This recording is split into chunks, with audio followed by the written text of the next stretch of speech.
And now sports with Chris Duerr from the Little Jess Chrysler Dodge Jeep and Ram Sports Desk. And tip-top the evening, everybody, and welcome to Tuesday Night Sports Final.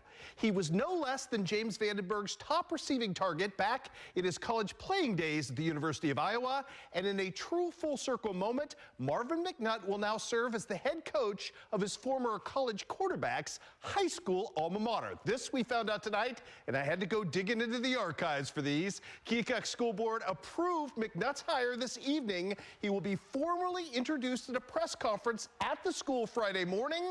McNutt is a St. Louis native who was a two-time All-Big Ten wide receiver and the conference's receiver of the year back in 2011.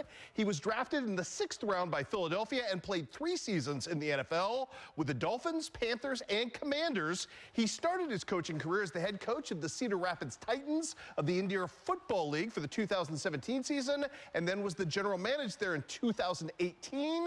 He went on to serve as the co-college wide receiver coach until 2022. Sounds like a huge coup for a team with a great returning offense and an outstanding quarterback in Bretton Horde. Can't wait to hear from Marvin McNutt coming your way on Friday. Big news indeed in Southeast Iowa. Meanwhile, big news on the basketball court as well. Holy Trinity is now 1 win away from a trip to state on the boys' side, taking down North Mahaska tonight in Ottumwa. Final count in that one, 70-66. Luke Helligy had 25 points. The opponent will be Winfield Mountain Union on Saturday at Fairfield for a trip to state.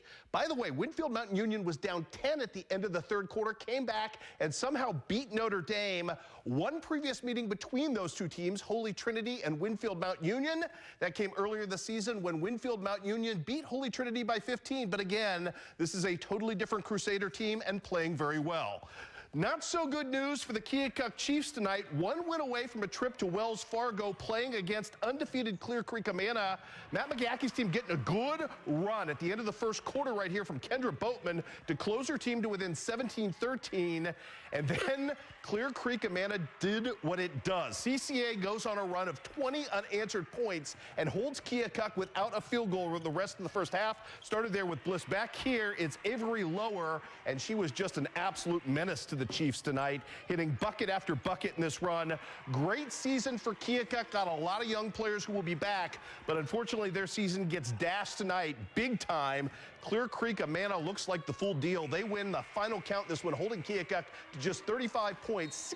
68-35 is how it all shakes down. Let's go to Illinois. Sectional semifinals now for Eric Orn's Quincy Notre Dame crew, taking on Mahomet Seymour. And early on in this game, it would be Seymour jumping out to the early lead. In fact, Seymour had the lead at the end of the first quarter. Quincy Notre Dame, though, having none of it. Nice down low pass right here from Eversman to Jenna Durst. Good stuff from her. How about more to come in this one? Good take as well on the interior as Quincy Notre Dame's attacking and continuing to attack. This is Tristan Pieper with a little pass out to Sage Stratton, who nails the corner 3. Adeline Eisenman, I should say, really nice player in this game for Mahomet Seymour. She kept her team afloat for a while. Sage Stratton having none of it. Going to knock down the long 3 right here. More again from Seymour trying to counterattack in this one, but Eric Bueller had a big night tonight with 15 points as well. Sage Stratton ends up with 21. Tristan Pieper with 17 as Quincy Notre Dame gets the job done. 63-46. Up next for the Lady Raiders, a huge showdown against a really good opponent on Thursday back at Decatur MacArthur. That will be Chatham Glenwood, who destroyed Mount Zion tonight, 51-34. That game, again, is set for Thursday. All right, how about the Camp Point Central Southeastern Lady Panthers taking on Staunton tonight? This was a war over in Beardstown, and it starts here with a little Carly Peters looking for Lauren Miller, who had 23 points on the night. Ellie Feldman, though, the fast break for Staunton. Staunton was good, better than advertised, taking an early 4-2 lead in this game. Agnes Genenbacher doing what she does, unleashing that speed on the fast break.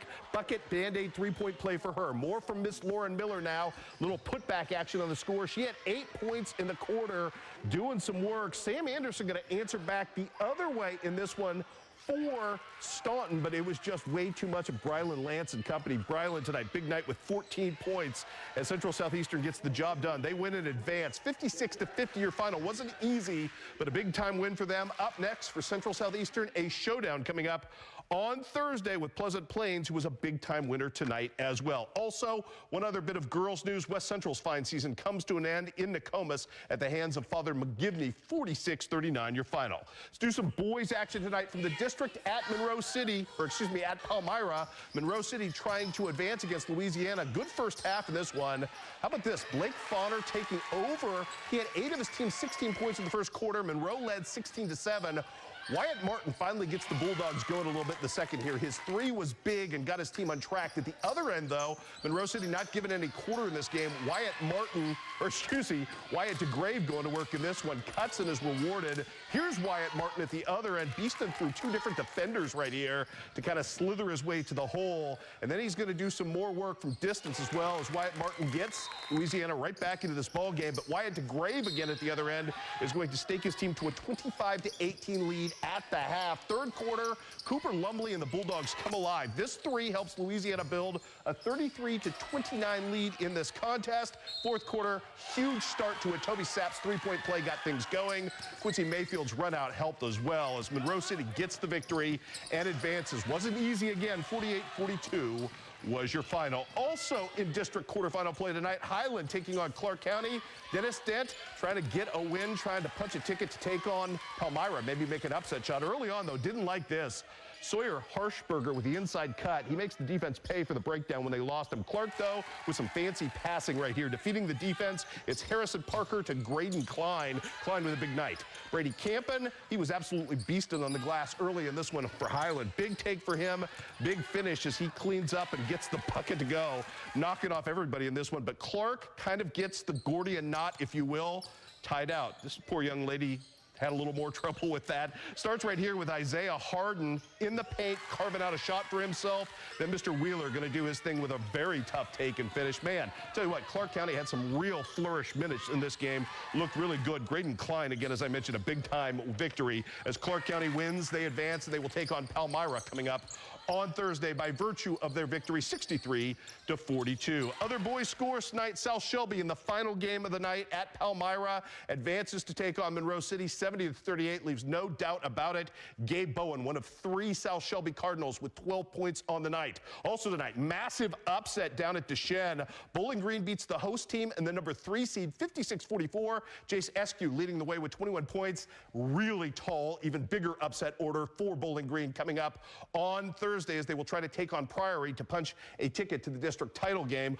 Also on the docket tonight, we can tell you that Scotland County is still alive and kicking. They beat Milan tonight 65-55 to earn a shot at Canton in the semifinals. Knox County season comes to an end. It will be Schuyler and Putnam County on the other side of the bracket. North Shelby with a comeback win at the buzzer tonight to punch their ticket to the district semifinals, 55-54 in comeback fashion over Brashear. It's the good news. The bad news is they get Green City on Thursday. No easy affair. How about Marion County still alive and kicking as well? Big time victory for the Mustangs over Novinger. They get Atlanta coming up on Thursday as well. Regular season action very quickly. Hannibal taking on Mexico tonight. On senior night, awesome dance troupe in the house. The halftime entertainment as good as it gets in this one. Sienna Minor about to go to work on senior night. The takeaway for her is good for 2. That was good stuff. And then Sean Gaines hits the accelerator in this contest for his team. It's Mariah Mayfield cannon the 3. Good stuff for her. And then a little Allison Felkener action as well as Hannibal jumps all over tonight. Wins 62-51 on senior night. Good win for them. Tell you what, good loss tonight for the Hannibal boys. Playing a really good Mexico team, made it very close. Big night from Mason Hull as well. 67-60 is your final, and we'll have plenty more playoff action coming your way right back here tomorrow.